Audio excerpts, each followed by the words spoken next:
대한민국 최정예 파일럿들로 구성된 블랙이글스 특수비행팀이 가는 곳마다 뜨거운 화제를 불러일으키고 있습니다. 얼마 전에는 호주에서 열린 에벌론 국제에어쇼에 참가해 최우수상을 받으며 대한민국 파일럿들의 우수한 역량과 국산 항공기 T-50의 빼어난 성능을 증명해 내기도 했었죠. 그리고 블랙이글스 팀이 호주로 향하던 도중 잠시 연료 보급을 위해 대만 가오슝 공항에 착륙하자 대만의 9시 뉴스를 타고 큰 화제가 되기도 했었습니다. 그런데 T-50을 본 대만 네티즌들이 이해할 수 없는 주장을 펼쳐 국내 네티즌들의 속을 뒤집어 놓았습니다. 다름 아닌 국산 고등훈련기 T-50이 대만의 도움으로 제작된 항공기라고 주장한 것인데요. 와, 추력이 상당히 강력하네요. 이건 대만 항공공사 엔지니어들의 걸작입니다. T-50과 대만의 경국호는 같은 팀에서 제작된 동일한 기종이며 도색을 제외하고는 대만의 경국호와 판을 박은 것처럼 생겼습니다. 이 기체는 대만과 한국이 공동으로 생산합니다. 아이러니하게도 한국의 T-50은 대만의 연구개발팀을 빼앗아 탄생한 것입니다. 보시듯이 T-50을 대만이 한국과 손을 잡고 만든 전투기라 진지하게 주장하고 있는 네티즌들이 여러 보였었습니다. 한국이 T-50 개발을 위해 협력한 곳은 분명 미국의 록히드 마틴이었을 텐데 이건 또 무슨 말도 안 되는 소리인가 싶은데요. 실제로 대만에서는 T-50 개발 과정에서 대만이 도움을 줬었기에 T-50이 완성될 수 있었다고 진지하게 믿고 있다고 합니다.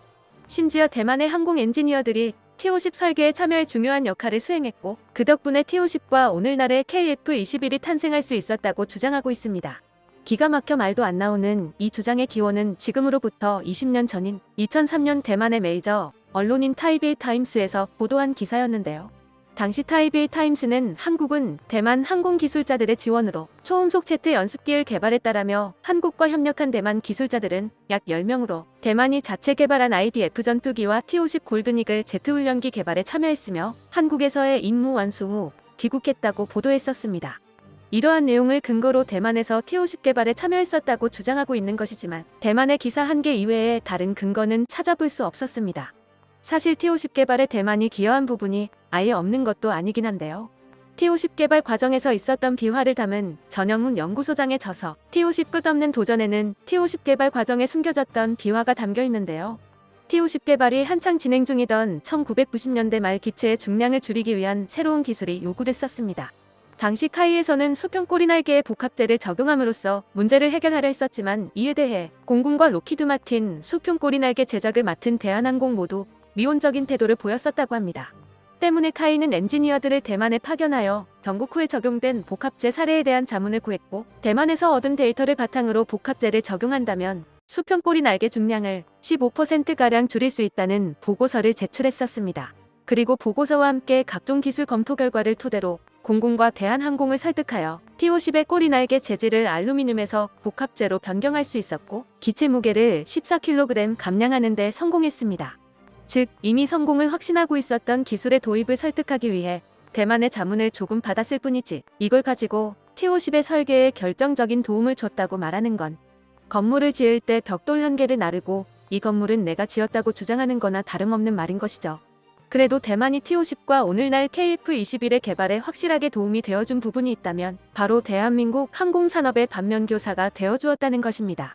1990년대 당시 전영훈 박사는 KF-X 사업보다 먼저 T-50 개발을 성공해야 한다고 공군을 설득하기 위해 시장이 나오지 않을 KF-X 사업에 전력 투구하는 것은 어리석다.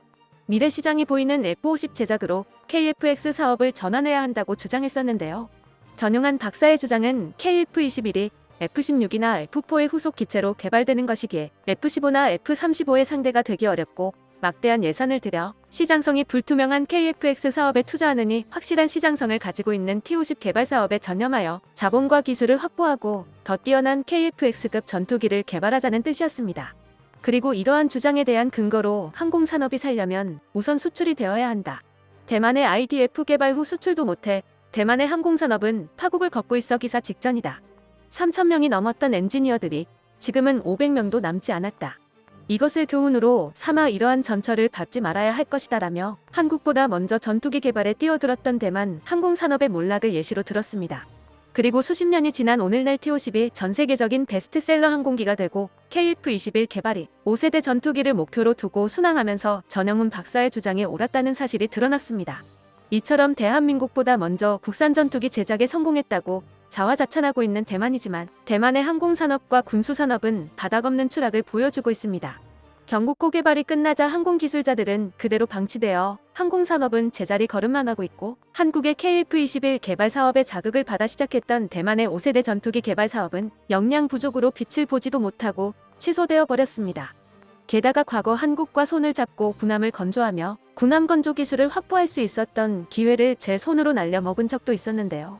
1971년 중국이 유엔에 가입하고 대만이 외교적으로 고립되던 당시에 한국은 80년대까지도 대만과 외교관계를 유지하며 의리를 지켜나가고 있었습니다. 그리고 대만에서 신형 호위함 도입 사업을 시작했을 때 응해준 곳도 한국과 프랑스뿐이었죠. 당시 한국은 울산급 호위함을 제안하며 건조 기술 이전과 일부는 대만에서 건조하는 파격적인 조건을 제시하며 계약이 성사되기 직전이었는데요. 그런데 갑자기 대만 언론에서 반대 여론이 불거지더니 울산급 도입이 백지화되고 프랑스의 라파에트급 호위함 도입이 수상할 정도로 신속하게 결정되는 이해할 수 없는 사태가 발생했었습니다. 그런데 이후 중국이 프랑스를 압박하며 라파에트 추가 도입이 무산되고 무장도 탑재되지 않은 깡통배만 받을 수 있었고, 군함을 라이센스 생산하며 군함 제조 기술을 얻으려 했던 대만 조선소업계는 군함 건조 능력을 완전히 상실해야 했었습니다. 이후 호위함 도입 과정에서 프랑스의 뇌물을 받은 군수비리 사건이었다는 게 드러나며 유일하게 의리를 지켜주었던 한국을 배신하면서 자국의 안보까지 푼돈에 팔아먹은 사건으로 기록되었습니다. 오늘날 대만과 한국의 방산기술 수준 차이는 군사용 레이더 부분에서 명백하게 드러나고 있는데요. 2000년대만 하더라도 대만의 레이더 기술력은 우리나라와 큰 격차를 보이며 앞서 나가고 있었습니다. 대만이 1990년대 개발의 나이키 미사일을 대체하여 배치한 지대 공미사일 텐궁의 레이더 수준은 그 당시 한국의 기술력으론 감히 엄두도 내지 못할 수준이었죠. 하지만 현재 대만에서 개발에 성공하여 배치된 A사 레이더는 한 대도 없는 상황이며, 어떻게든 만들어내 테스트를 진행한 A사 레이더들은 군의 요구사항을 충족시키지 못해 자국의 최신형 전함에도 해외에서 수입한 A사 레이더를 탑재하고 있는 상황입니다. 세계 1위 반도체 기업 TSMC에서 레이더 소자를 받을 수 있는 대만이 레이더를 개발하지 못해 쩔쩔매고 있다는 사실이 믿기지 않는데요. 사실 이는 대만의 비합리적인 군사기술 개발 시스템의 결과물입니다. 대만의 새로운 군사기술 개발 시스템은 무조건 위에서 아래로 지시가 있은 후에야 개발에 착수할 수 있는 매우 비효율적인 구조를 가지고 있습니다.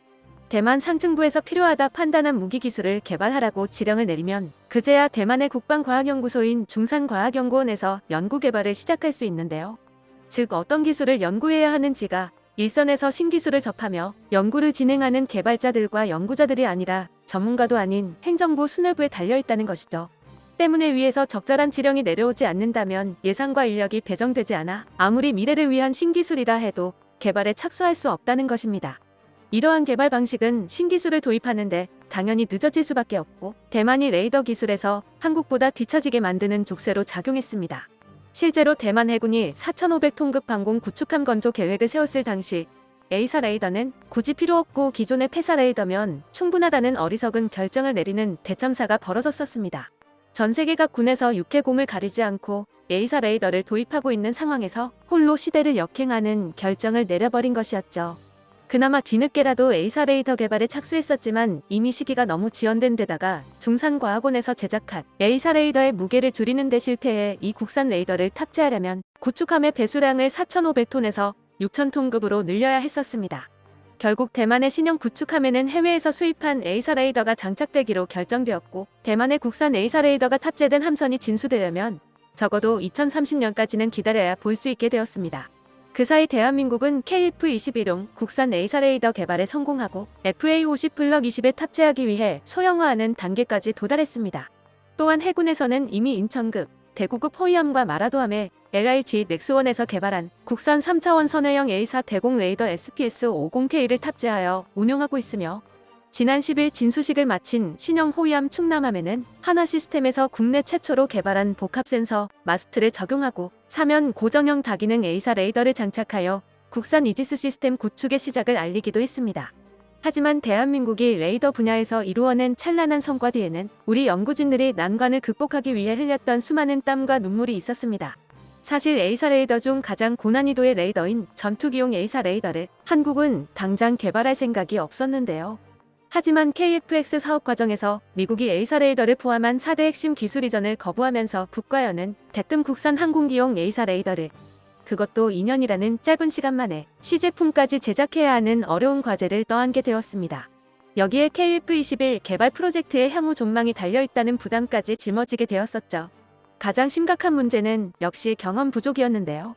국내에서 지상, 해상, 무인기용 레이더는 개발한 적이 있었지만 전투기용 레이더 개발 경험은 전무했었기에 계획을 세우는 것 자체가 난관이었습니다. 여기에 개발에 참여할 인력도 부족했었죠. 이러한 문제들을 극복하기 위해 공군에서는 전투기를 오랫동안 조종한 경험을 가지고 있는 인력들을 파견하고 자료를 적극적으로 공유하는 등 전폭적인 지원을 아끼지 않으며 기본 개념을 수립하는 데 도움을 주었습니다. 또한 부족한 개발 인력을 보충하기 위해 대규모 신입연구원을 채용했는데요. 당연히 숙련되지 않은 연구원들이었기에 개발 초기에는 말 그대로 맨 땅에 헤딩하는 식으로 개발을 진행해야 했었지만 어려운 시기를 극복하고 그 신입 연구원들이 이제는 각자의 분야에 통달한 전문가로 성장하여 우리 방산의 미래를 책임질 핵심 인력들이 되었습니다. 이처럼 대한민국은 국가적 위험이 코앞에 닥쳤다는 사실을 인지하고 광국민이 한마음이 되어 군수산업을 육성하기 위해 힘을 모았었지만 대만은 그러지 못했었고 중국의 위협 앞에 바람 앞에 촛불이 되어 미국이 도와주기만을 바라야 하는 처지가 되었습니다. 대한민국의 자주국방을 위해 보이는 곳에서 보이지 않는 곳에서 힘써온 수많은 분들에게 감사의 박수를 보내봅니다. 끝까지 시청해주셔서 감사합니다. 도움이 되셨다면 좋아요를, 다른 이야기도 궁금하시면 구독을 눌러주세요.